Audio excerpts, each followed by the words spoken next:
सभी को पता है एनएफएल नेशनल फर्टिलाइजर्स लिमिटेड का रिजल्ट आ चुका है। स्किल टेस्ट के लिए जितने भी कैंडिडेट शॉर्ट लिस्ट किए गए हैं, लिस्ट पूरी आ चुकी है, आप लोगों ने देख भी लिया होगा।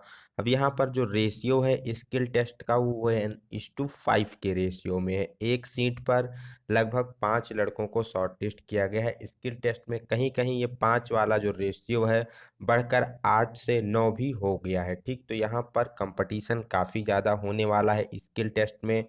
और एनएफएल के सिलेक्शन प्रोसेस की बात की जाए तो यहाँ पर जो रिटन एग्ज़ाम होता है आपका, उस रिटन एग्ज़ाम का वेटेज दिया जाता है 80%। और जो स्किल टेस्ट है, स्किल टेस्ट का वेटेज होता है 20%। मतलब जो आपने रिटन टेस्ट में स्कोर किया है उसका 80% लिया जाएगा, और जो आप यहाँ पर स्किल टेस्ट में स्कोर करेंगे उसका 20% लेके टोटल 100% की मेरिट बनाई जाएगी। फिर आप लोगों का फाइनल लिस्ट सिलेक्शन पैनल जारी किया जाएगा। तो इसलिए जो स्किल टेस्ट है ये बहुत ही मोस्ट इम्पोर्टेंट है स्कोरिंग होने के कारण। जो लोग 1-2 नंबर से पीछे भी हो रहे हैं पैनल में, यहाँ पर वो स्कोर करने के लिए उनके पास एक दूसरा सुनहरा मौका है कि अपने स्कोर को आगे करके अपना सिलेक्शन सुनिश्चित कर सकते हैं। तो आज के इस वीडियो में हम बात करने वाले हैं फिटर टर्नर मशीनिस्ट के लिए प्रीवियस ईयर में जो एनएफएल का स्किल टेस्ट हुआ था उसमें कौन कौन सी ड्राइंग पूछी गई थी, क्या ऑपरेशन है, क्या पूरा प्रोसीजर है, तो हम कंप्लीट डिस्कस करेंगे। अभी तक आपने चैनल को सब्सक्राइब नहीं किया है तो सब्सक्राइब करके बेल आइकन वाला बटन दबा दीजिए और चैनल को अपने फ्रेंड के बीच शेयर जरूर कीजिए। तो चलिए सबसे पहले हम बात करते हैं जो ये हमने ड्राइंग ली है आज स्किल टेस्ट की।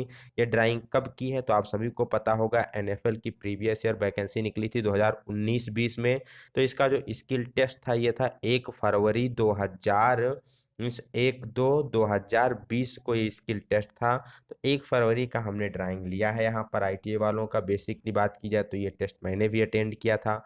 मेरा जो प्रैक्टिकल एग्जाम था ये पानीपत के यूनिट में था। ठीक है, तो वहाँ पर जो 1 फरवरी को ड्राइंग आई थी टर्नर फिटर मशीनिस्ट की, वो हम आप लोगों के बीच शेयर कर रहे हैं। तो सबसे पहले बात करते हैं यहाँ पर फिटर के लिए कि फिटर के लिए कौन सी ड्राइंग पूछी गई है। तो यहाँ पर आप नीचे देख सकते हैं जो ये ड्राइंग बनी हुई है ये फिटर के लिए दिया गया था जॉब बनाने के लिए। अब कई सारे डिपार्टमेंट में क्या होता है, फिटिंग ड्राइंग पूछी जाती है। जैसे इसरो हो गया, तो इसरो में जब आप स्किल टेस्ट देने जाते हैं तो वहाँ पर फिटिंग ड्राइंग आती है। बट यहाँ पर जो हम लोगों को दिया गया था ड्राइंग जॉब बनाने के लिए वो कुछ इस प्रकार था। बेसिकली यहाँ पर प्रोफाइल की कटिंग थी, कोई फिटिंग नहीं करना था। सबसे पहले आप लोगों के मन में डाउट आता है कि यहाँ स्किल टेस्ट कितने घंटे का होगा। तो यहाँ पर स्किल टेस्ट आपका 2 घंटे का होता है। ठीक, तो 2 घंटे का आप लोगों का स्किल टेस्ट टाइमिंग होता है टोटल। इसी 2 घंटे में आपको राइट एंगल से लेकर के फाइनल फिनिशिंग तक करनी होती है। ठीक, तो बेसिकली ठंडी का महीना था उस समय तो थोड़ा डिफिकल्ट था। इस समय आप लोगों के लिए अच्छा रहेगा, स्किल टेस्ट का बढ़िया अच्छा मौसम, आप लोग अच्छे से प्रैक्टिस कर सकते हैं। तो सबसे पहले ये हम लोगों को एक फ्लैट दिया गया था। कई बार क्या होता है आप लोगों को अच्छी फ्लैट मिल जाती है, 90 डिग्री कटी हुई फ्लैट मिल जाती है, लेकिन एनएफएल वगैरह में बेसिकली जो लड़के अप्रेंटिस कर रहे होते हैं उन्हीं अप्रेंटिस के लड़कों के द्वारा क्या करते हैं वो पावर सा से जॉब की कटिंग करवाते हैं स्किल टेस्ट के लिए। तो अप्रेंटिस के लड़के होते हैं वो भी वहाँ पर सीख रहे होते हैं, तो एग्जैक्ट उनसे कटिंग 90 डिग्री की नहीं होती है। और यहाँ पर मान लीजिए आपके जॉब का साइज है, मान लीजिए जॉब की आपकी फाइनल साइज है 70x40 mm। ठीक है, मान लीजिए आपको फाइनल फिट करके लाना है, तो वो लोग जो आपको पीस कट करके देते हैं वो अप्रॉक्सीमेट रहेगा आपका 80x50 का रहेगा।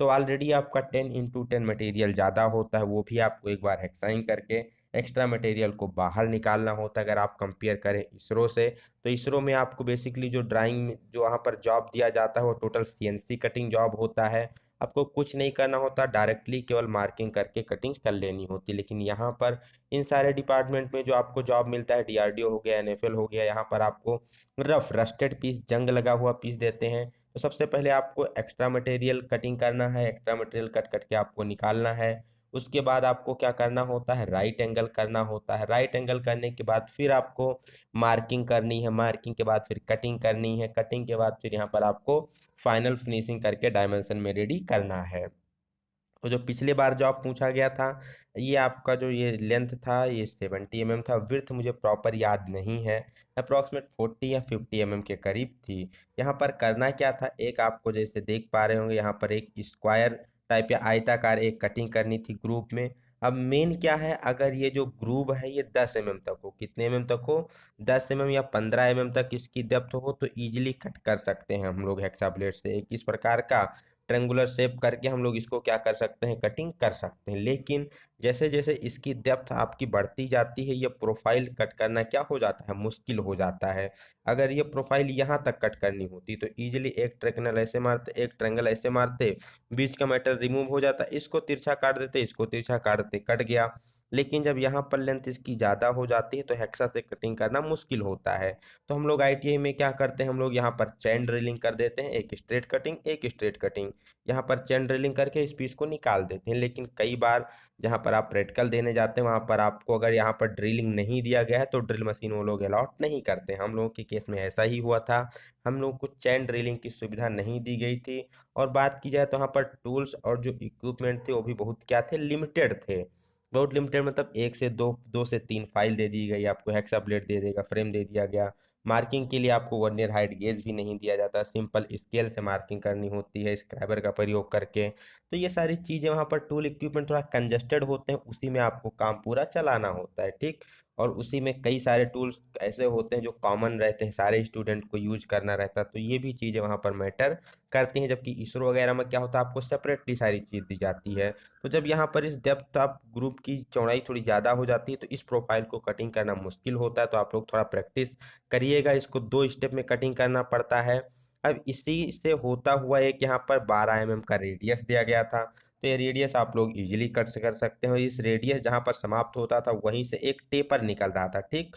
तो 3 प्रोफाइल थी, एक आपका ये ग्रुप कटिंग हो गया, फिर एक रेडियस हो गया 12 mm का, फिर इसी से होता हुआ एक क्या चला गया, टेपर चला गया। तो इस प्रकार से कुछ आपको जॉब एनएफएल में बनाना था। इसके लिए टोटल आपको जो टाइम मिला था 2 घंटे का टाइम मिला था। एक अच्छी बात यहाँ पर थी कि यहाँ पर कोई राइटिंग नहीं था, जैसे हम लोग क्या करते हैं कई जगह हम लोगों को प्रोसीजर लिखना होता है, टूल इक्विपमेंट लिखना होता है, ठीक। तो ये सारा यहाँ पर कुछ लिखना नहीं था, केवल आपको जॉब बना के सबमिट कर देना था। बट इस बार हो सकता है कुछ चेंजेस आ जाएं, तो आप लोग प्रैक्टिस करके जाइएगा कि यहाँ पर प्रोसेस कैसे लिखते हैं, कौन कौन से सीक्वेंस ऑफ ऑपरेशन होते हैं, क्या टूल इक्विपमेंट आप यूज करते हैं, क्या क्या सेफ्टी होनी चाहिए। तो ये सारी चीज़ें आप लोग देख करके जाइएगा कि लिखते कैसे हैं। और यहाँ पर जो आपका स्कोरिंग है, तो इसलिए सबसे पहले आपको क्या करना है, आउटर डायमेंशन आपका एग्जैक्ट में होना चाहिए, जितना पूछा गया उतने में, ठीक। अगर आपकी सरफेस फिनिश थोड़ी बहुत कम भी है चलेगा, लेकिन जो भी आपको प्रोफाइल कटिंग के लिए दिया गया है ये आप बहुत ही एक्यूरेट कटिंग करिए। एक्यूरेसी काफ़ी अच्छी आपकी होनी चाहिए। वहाँ पर वर्नियर वगैरह आपको मिलेगा चेक करने के लिए, तो उसका भी आप प्रैक्टिस कर लीजिएगा किस प्रकार से उसमें रीडिंग लेते हैं, ठीक है।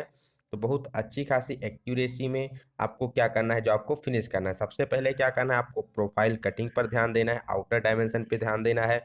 उसके बाद जब आपका सारा कुछ हो जाए फिर आपको फिनिशिंग पर ध्यान देना है। क्योंकि यहाँ पर हम लोगों को जो मेटल मिलता है वो माइल्ड स्टील का मिलता है, एमएस का, और इसकी थिकनेस आपकी 10 mm थिकनेस की प्लेट आपको मिलेगी। इसरो वगैरह में कभी कभी आपको 5 mm की थिकनेस प्लेट मिल जाती है, लेकिन आउटर में ज़्यादा से ज़्यादा आपको 10 mm प्लेट की थिकनेस की जॉब दी जाती है।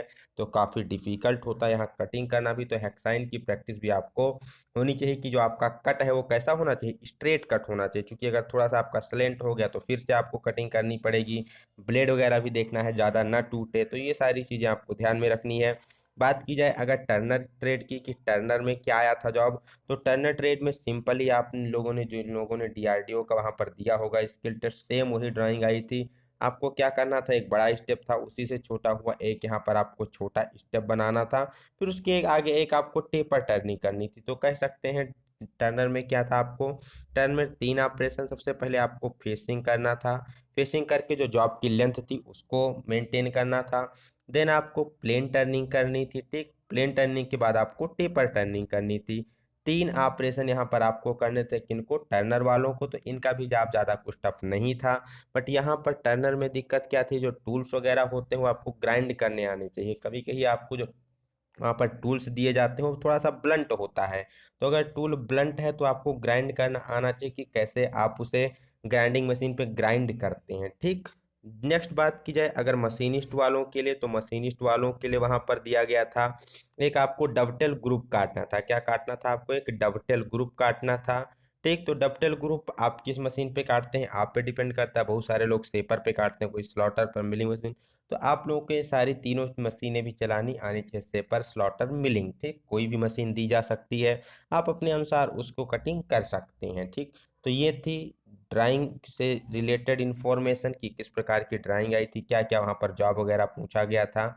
और अगर आपको कोई दिक्कत है इससे रिलेटेड, अगर आप एग्जाम देने जा रहे हैं, स्किल टेस्ट किसका, एनएफएल नेशनल फर्टिलाइजर्स लिमिटेड का, और कोई भी डाउट है तो यहाँ पर डिस्क्रिप्शन में लिंक दिया गया है टेलीग्राम का, उसको ज्वाइन करके आप अपने डाउट को पूछ सकते हैं। और एग्जाम में जाने से पहले एक बार कहीं भी जाकर के अपने नियरेस्ट आईटीआई वगैरह में प्रैक्टिस जरूर करिए जॉब को बनाने का, कि किस प्रकार से आप जॉब को बनाएंगे। 2 घंटे का टेस्ट है, तो इस यहाँ पर फिटिंग जॉब आने की उम्मीद बहुत कम होती है, लेकिन फॉर सेफर साइड आप फिटिंग का भी प्रैक्टिस करके जाइएगा। कि मान लीजिए अगर ड्राइंग चेंज होती है, प्रोफाइल के जगह आपको क्या करने की फिटिंग करने के लिए दे दिया जाए, तो उसमें भी आपको पीछे नहीं रहना है। ठीक, अब ये तो आपको क्लियर होगा कि एग्जैक्ट यही ड्राइंग नहीं मिलने वाली है, ड्राइंग चेंज होगी, कुछ अदर प्रोफाइल होंगे वहाँ पर। हो सकता है आपको एंगल की भी कटिंग करनी हो, चैम्फर वगैरह हो, तो वो सारी चीज़ें आपका हो सकता है। ड्रिलिंग है, हो सकता है यहाँ पर ड्रीमिंग हो सकता है, टैपिंग हो सकता है। तो ये सारे ऑपरेशन आपको आने चाहिए स्किल टेस्ट से रिलेटेड। और सबसे जो मेन इंपॉर्टेंट है कि एक बार आप प्रोसीजर राइटिंग देख लीजिएगा कि किस प्रकार से हम वहाँ पर प्रैक्टिकल को लिखते हैं। अगर पूछ लिया गया तो आपका मोस्ट इंपॉर्टेंट होगा, जो कि मेरिट डिसाइडिंग होता है। ठीक, तो ये सारी इन्फॉर्मेशन थी जिसको हमने इस वीडियो में डिस्कस किया। वीडियो अच्छी लगी हो अपने फ्रेंड के बीच शेयर कीजिए, चैनल पे नए हो चैनल को सब्सक्राइब कीजिए, और ऐसे ही इंपॉर्टेंट अपडेट पाने के लिए जुड़े रहिए हमारे साथ। मिलते हैं नेक्स्ट वीडियो में। Have a good day, best of luck.